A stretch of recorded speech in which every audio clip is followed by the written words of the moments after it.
हमारे ऊपर दुखों का पहाड़ टूट पड़ा। अब्बू चल बसे थे। मेरी अम्मी को उनका चेहरा भी देखने नहीं दिया गया। हम समझ नहीं पा रहे थे हमारा क्या होगा। अम्मी बदहवास सी हमें लेकर भागती हुई चली आई थी। मेरे चाचा एक दिन शहर से हमारा फ्रिज गाड़ी पर लाद कर लाए। जब अम्मी ने अपने सामान और गहनों की बात करी तो पता चला रिश्तेदारों ने सब कुछ लूट लिया है। मेरी अम्मी के बचे खुचे कपड़ों में वजाइना के पास से छेद बनाया गया था। यह सब देखकर मेरी अम्मी सहम गई। कुछ दिन भी नहीं बीते थे, मेरे तीनों चाचा ने मेरी अम्मी को हवस का सामान समझना शुरू कर दिया था। हालांकि मेरे तीसरे नंबर के चाचा से अम्मी के निकाह की बात चल रही थी।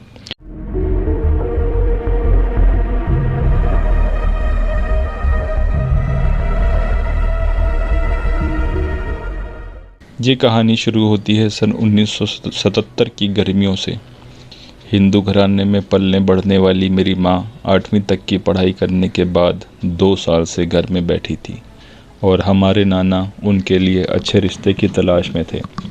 भारत के एक बड़े राज्य के मुस्लिम बहुल इलाके के एक छोटे से कस्बे में कारोबार होने के कारण वो वहाँ से निकलना चाहते थे। फ़िलहाल उनके पास जो भी काम था उसमें पैसे और कीमती सामानों का आना जाना लगा रहता था।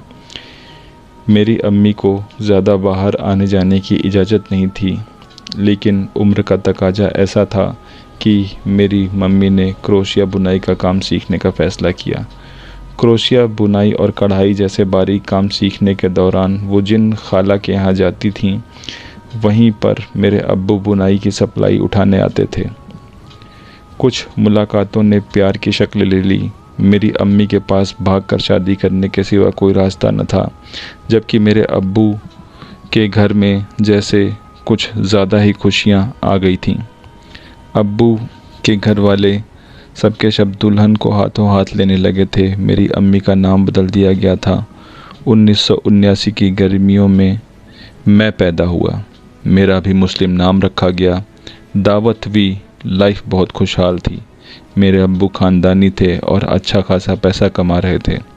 हमारे घर में गाड़ियाँ भी थीं, लेकिन सब मिला जुला परिवार एक जॉइंट फैमिली की तरह था।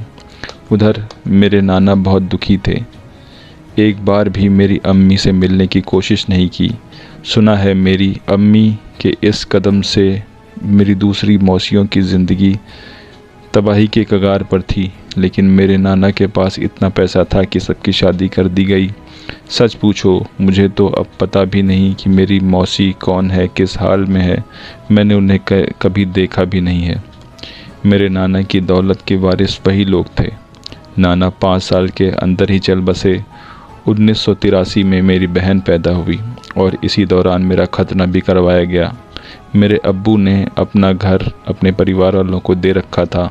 अब्बू हमें दूसरे बड़े शहर लेकर चले आए थे।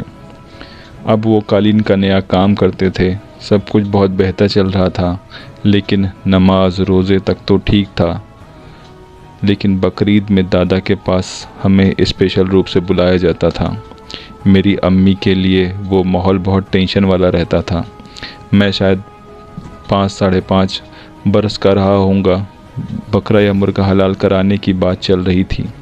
इतना सब होने के बाद भी मेरी अम्मी ने अभी तक गोश्त खाना शुरू नहीं किया था और ना ही हमें खाने देती थी।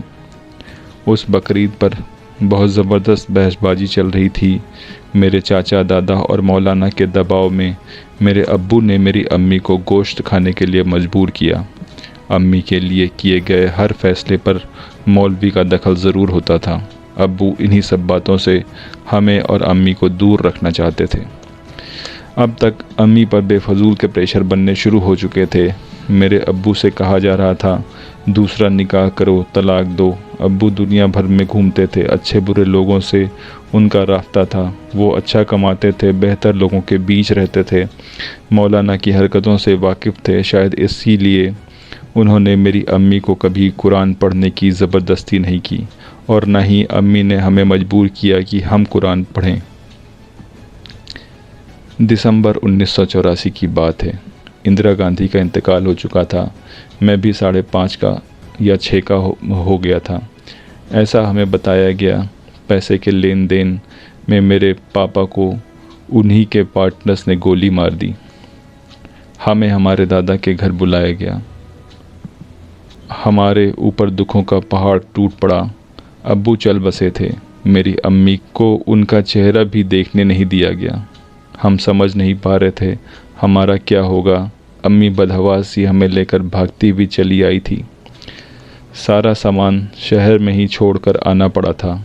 मेरे चाचा एक दिन शहर से हमारा फ्रिज गाड़ी पर लाद कर लाए, जबकि दादा के यहाँ ठीक से लाइट भी नहीं आती थी। जब अम्मी ने अपने सामान और गहनों की बात करी तो पता चला रिश्तेदारों ने सब कुछ लूट लिया है। मेरी अम्मी के बचे खुचे कपड़ों में वजाइना के पास से छेद बनाया गया था। यह सब देखकर मेरी अम्मी सहम गई। कुछ दिन भी नहीं बीते थे, मेरे तीनों चाचा ने मेरी अम्मी को हवस का सामान समझना शुरू कर दिया था। हालांकि मेरे तीसरे नंबर के चाचा से अम्मी के निकाह की बात चल रही थी, फिर भी 2 रोटी और बच्चों के लिए दूध देने वाला भी कोई न था। मजबूरी इतनी थी कि मेरी बहन के लिए दूध खरीदने के पैसे भी न थे। दादा कुछ पैसे देते थे, बदले में उन्हें भी हवस की दरकार थी। अब तो वहाँ का हर आम और ख़ास आदमी शक के दायरे में था। मेरी अम्मी ने हमें लेकर उसी क्रोशिया और कढ़ाई वाली खाला के यहाँ भागकर आना सही समझा। अब तक अम्मी के मायके का कोई नामो निशान तक नहीं बचा था। खाला ने भी कुछ बेहतर सलूक नहीं किया। उनके यहाँ हमारा महीना भी नहीं बीत पाया। हमारी अम्मी उनकी कढ़ाई के काम के साथ उनके घर का भी सारा काम किया करती थी। वहाँ भी इज्जत से समझौता ना करने के कारण अम्मी हमें लेकर भागकर राजधानी में चली आई। यहाँ हमें कोई नहीं जानता था। कुछ दिनों के भटकाव के बाद अम्मी को छोटे मोटे काम मिल गए थे, फिर भी पेट पालने के लिए काफ़ी न था। अम्मी ने मुझे एक क्रिश्चियन सोसाइटी के अनाथालय में डाल दिया, जिसे YMCA कहते हैं। वो कभी कभी मुझे मिलने भी आती थीं और मुझे कुछ दिनों के लिए अपने साथ ले भी जाती थीं। हमने अम्मी को अम्मी कहना छोड़ दिया था।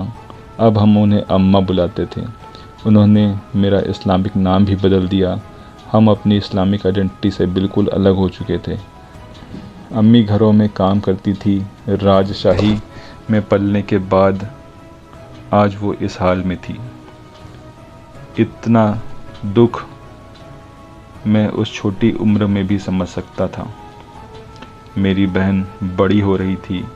मैं तो ग्रांट वाले स्कूल में पढ़ रहा था, लेकिन अम्मी जो खुद भी थोड़ा बहुत पढ़ी लिखी थी, उसने मेरी बहन को पढ़ाना शुरू किया।